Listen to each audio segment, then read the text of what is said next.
The Stanley Hotel, grand, historic, nestled within the stunning Rocky Mountains, and within a many number of guests, some it seems have decided never to check out. I am referring to, of course, the ghostly guests who are said to haunt the hotel to this very day.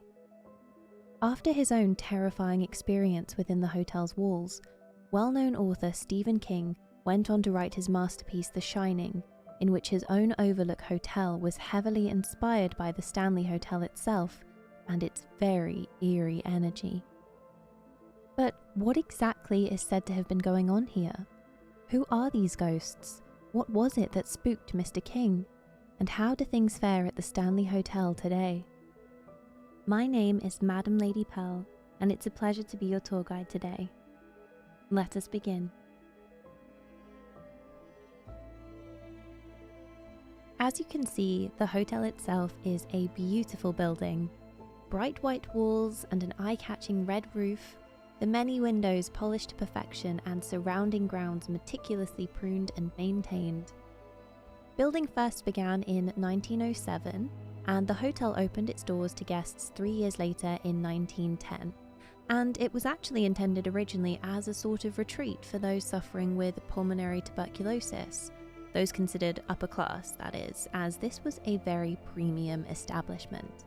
The inspiration for this was because the founder of the hotel, who was a man named Freeland Oscar Stanley, was himself a sufferer of tuberculosis. He and his wife Flora would often spend time in Estes Park in Colorado as a way of taking in the beautiful fresh air, and he came to love the area so much that he decided he wanted to buy some land and build a grand hotel that would offer a comfortable and of course health-wise very beneficial stay for those also suffering with tuberculosis. Nowadays, of course, the hotel is open to all, and because of this reputation it has, there's also the option to take a look around the grounds and certain parts of the building if you wanted to. Once you walk up the stone steps and enter the double doors to the hotel's entrance, you find yourself in the main foyer. There are plenty of comfortable places to sit, there is a big cozy fireplace, and most importantly, we have the grand staircase. This is where guests have managed to capture some very creepy snapshots of supposedly real ghosts. In one haunting image, a guest named Henry Yao had taken a picture from the ground floor that shows the beginning of the staircase. It appears to be dark outside, and although there are lamps on the walls, their light really does not provide much in the way of comfort. At the top part of the first section of stairs, stood close to the banister on the left, is the haunting apparition of a woman. She appears to be dressed in black, her face is entirely obscured, and she's positioned as though she's looking directly at Henry. If you look closely, there also appears to be a mass of some kind to the woman's left, and whether this is the ghost of a young child by her side, who knows? But one thing is for certain, and that is that this photograph is absolutely chilling. Henry was even featured on Colorado's 9 News about this, where he said, quote, "When I was taking this photo, there was nobody there. I didn't feel anything abnormal. It wasn't until the next morning when I realized this figure was in the photo." In an entirely separate image of the staircase, with this one being taken from a different level and angle, there has again been the capture of more supposed ghostly figures. Jay Mausling and his wife Jessica Martinez Mausling were taking part in one of the hotel's spirit tours, where they're taken around the building and get to see and hear about the paranormal hotspots within. Jay decided to snap a photograph from the staircase, one that looked down onto a lower section of the structure, and in the picture you can clearly see the other tour members sat and stood around this part of the stairs. But what you can also see is the blurred image of what appears to be a young girl. When they looked back on the photograph, both Jay and Jessica were really confused.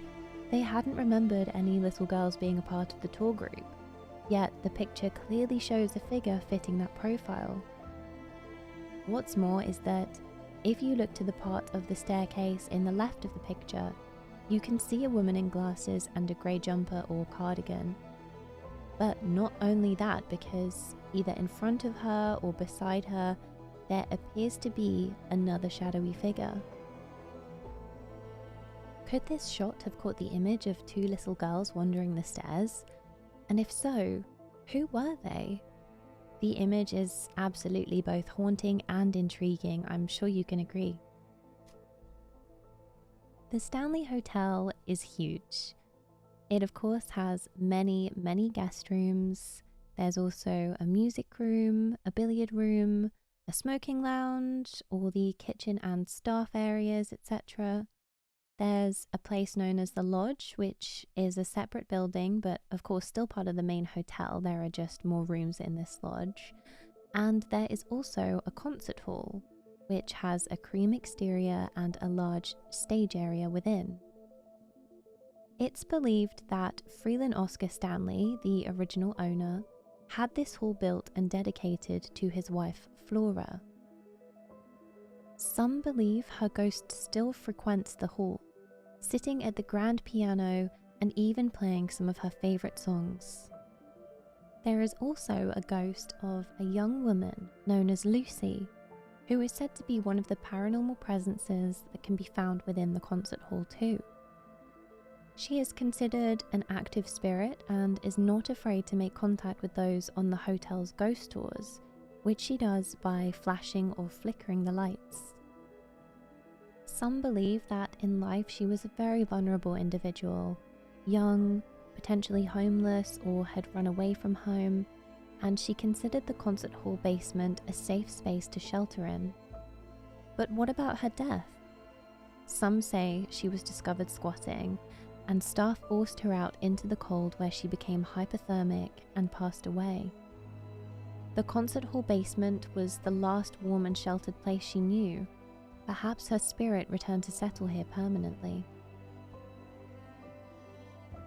Another of the ghosts known to be a frequent visitor of the concert hall is a man named Paul.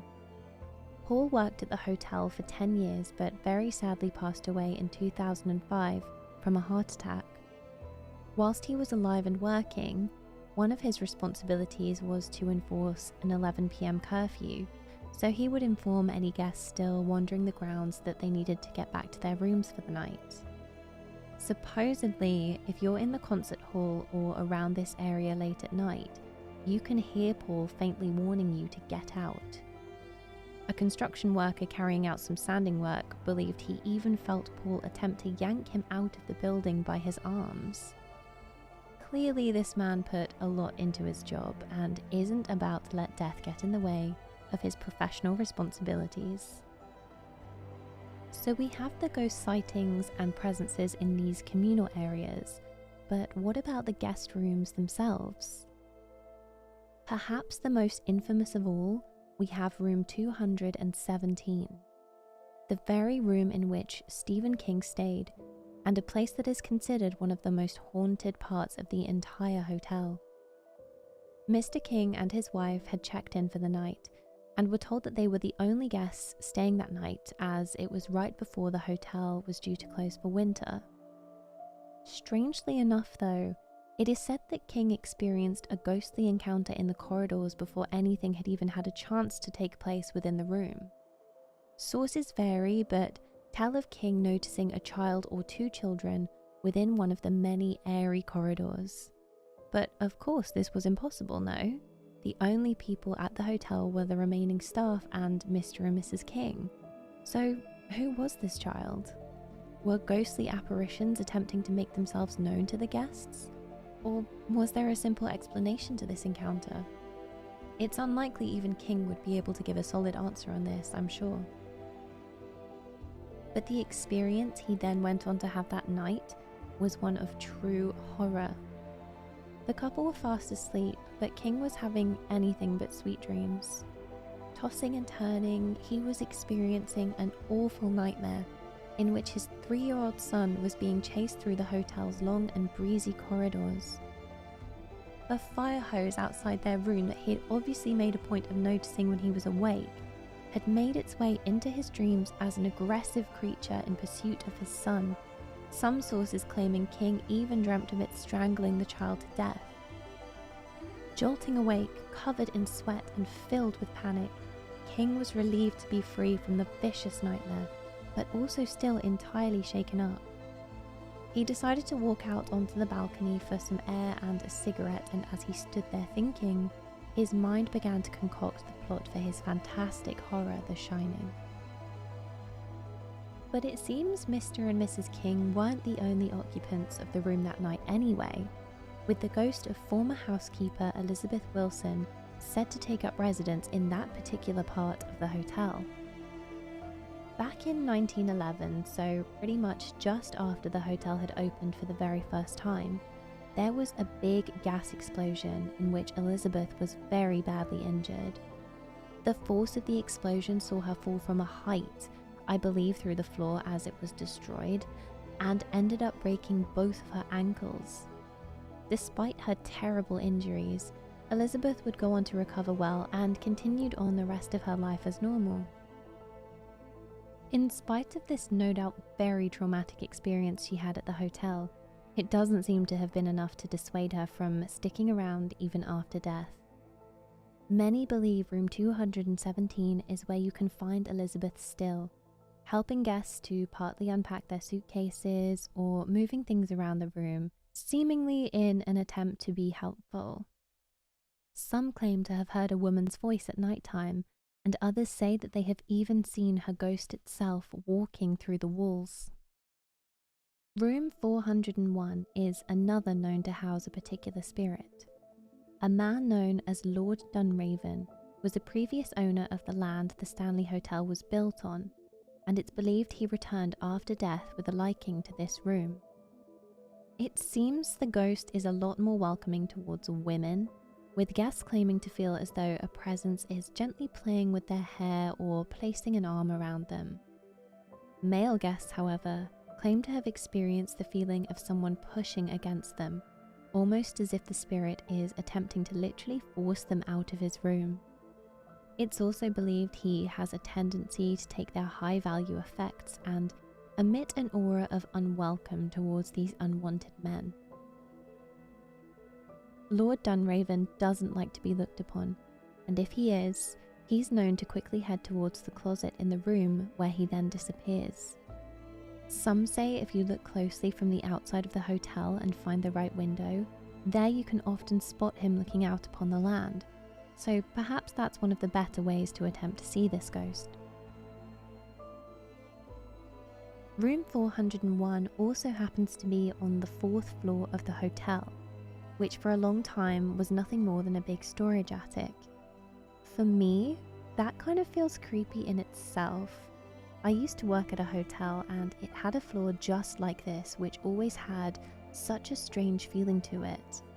Something about such a huge open internal space, but with unfinished decor and random pieces stored up there.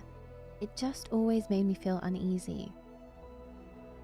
Anyway, it's said that from these rooms within this floor, you can often hear sounds of the hotel's ghost children who would have stayed in this part of the building, so the children of the original staff who lived and resided on this floor too.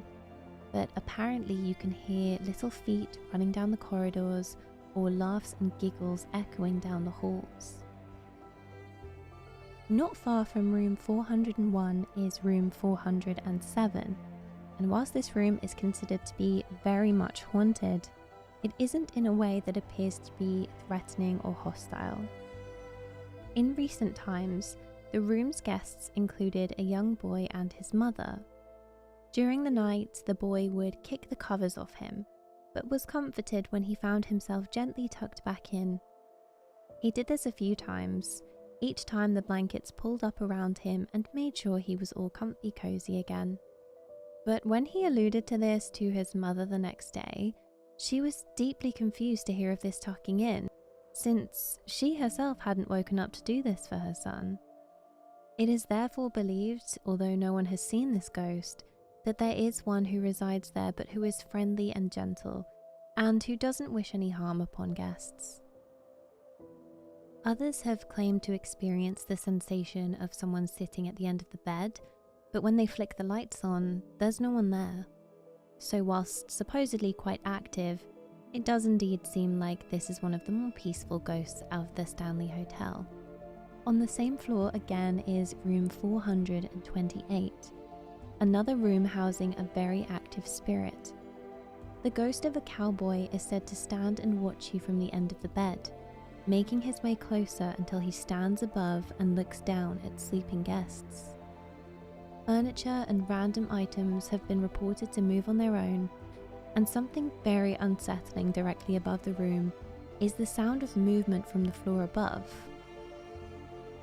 Guests have been known to hear footsteps or the movement of furniture as it clonks and scrapes on the ground, but bizarrely, there's nothing up there.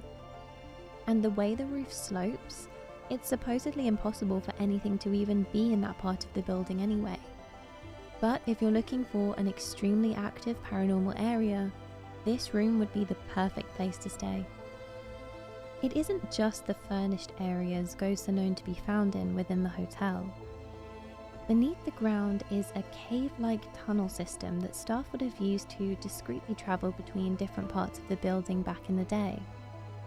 It's believed that the spirit of a lone grey cat wanders the tunnels with glowing green eyes that fill you with unease if you look into them. Alongside this feline is one of the hotel's former chefs, who is known to spend time lingering in the underground passages, and with him comes the subtle yet pleasant scent of freshly baked bread. Another of the ghosts taking up residence within the hotel, who is also known to produce a smell, is Eddie. Not much is known about Eddie, other than when he began to make his first appearances, he brought with him a foul and repugnant odor. The smell was so bad that Eddie gained the nickname the Stinky Man, but this was apparently not something he was very happy about. So instead, Eddie now emits a far more pleasant smell and isn't tied to one part of the building over another, so if you catch a scent of something sweet, it is considered very likely that you have just encountered this smelly spirit. Much like Eddie, many believe that the hotel's original owner, Freeland Oscar Stanley himself, is another of the spirits to be found within the walls. He's been sighted at the bar and the billiard room predominantly, but is known to drift between many of the other rooms. Perhaps he is checking over the running of his hotel and making sure everything is being taken care of as it should. As far as specific ghosts go, that's pretty much it regarding the Stanley Hotel and its otherworldly residents. But if an interest in ghosts and the paranormal is your thing, the books are open for you to check in, and maybe you should see if you can experience any strange goings on yourself. For now though, that's all from me, but what do you think about this haunted hotel and the stories from its staff and guests?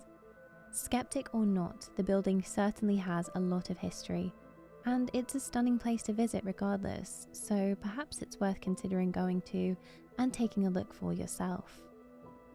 Thank you so much for listening. This is the first video I've made, so if you enjoyed and would like to see more, please do let me know in the comments, and remember to subscribe if you would like to be notified of future videos.